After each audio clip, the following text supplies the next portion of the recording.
Bismillah, alhamdulillah, wassalatu wassalamu ala rasulillah. Okay, so here we have the last and final property or attribute of the noun. Okay, and it is qism, and we will say the definiteness of the noun, which is a fancy term for just literally saying is it something specific or non-specific. For example, if I say a house, that can mean any house. Like I say, a house is a place for living. That is any house. And you can make this specific by two means. One is by using the article the. So, for example, saying the house on the street is beautiful, for example, um, or the house is new. Now you're talking about a specific house. Or otherwise, you can use association. For example, the house of Allah. Now it's a specific house. Or the house of Mahmud's house.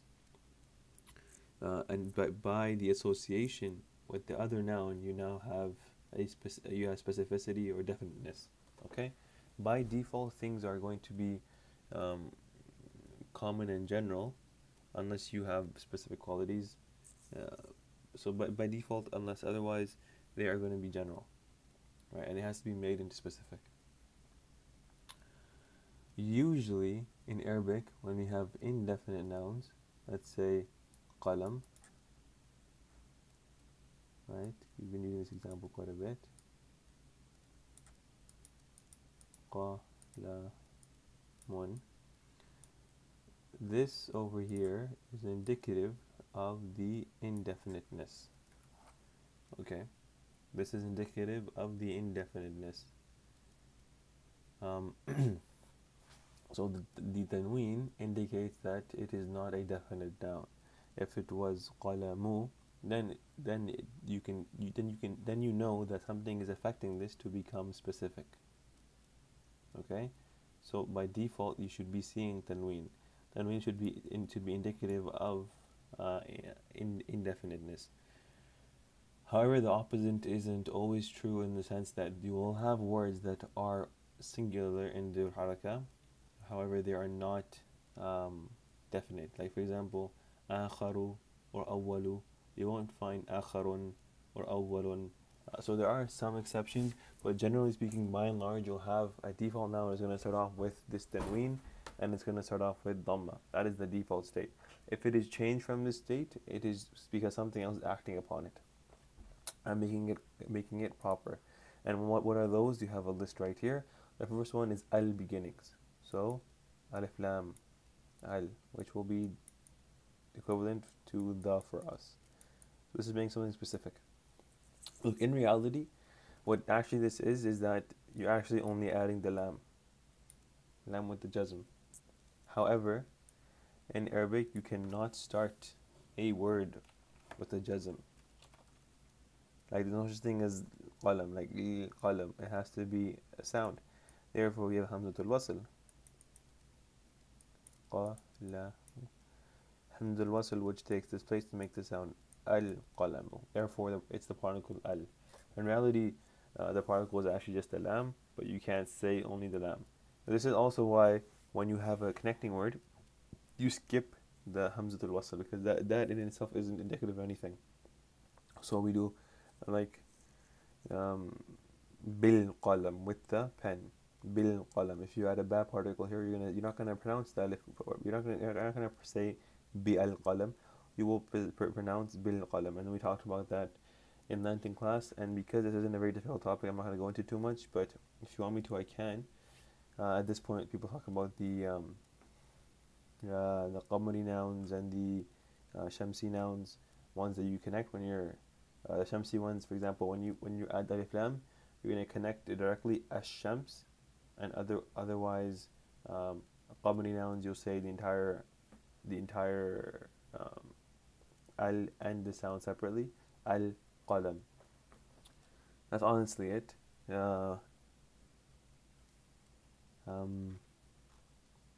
For in that, so I don't want to get into that unless someone wants me to. I'll get into it if they want me to. But that's pretty straightforward. You have to just know the letters, which they are. So al is going to denote specificity. Okay.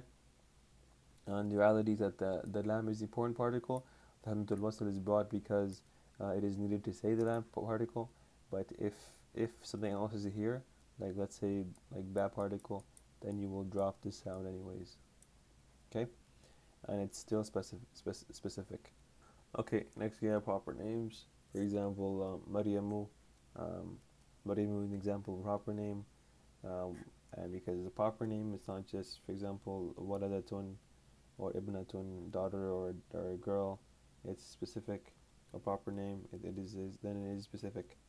Or the one being called. So if you have a ya particle, which is usually translated in English as o, however, Sheikh mentioned we shouldn't be doing that anyways because no one says o in English. But for example, if you had ya Ibrahima, for example, that's specific because the ya particle is being so you're calling someone specific, or you can't call generally. Pronouns huwa and hiya, for example, he, she, it, because usually when you're using pronouns, you already establish what you're talking about. So if I just said he went to the restaurant, it doesn't make any sense because usually what happens is you establish who he is first. So I'll say, Zay went to the restaurant, he ordered the steak. Well done, and they kick him out. But so if you're using pronouns, you've already established what the specificity is. So therefore, the pronoun is also going to be specific. Next, you have pointer words. For example, هذا and ذلك. If you say هذا البيت, then you're saying this is the house. This هذا is then a pointing word. A pointing word is always going to be specific. Next, you have connecting words, which is like الذي, whomsoever, or those who. And last, you have mudaf ilay, which I said was association. So if you have something like the house of Allah, then in that case you'll have an association, which is making the word proper or specific. Usually you're gonna mostly see the al beginnings a lot, mudaf ilay a lot. Proper names are straightforward, and you'll see these relatively common, and by default, you're not going to make these indefinite. But this is pretty straightforward. And for your reference, ma'arifa is definite, and nakira is indefinite. That was ugly. What the heck? Nakira. Okay? And that concludes our properties for the ism.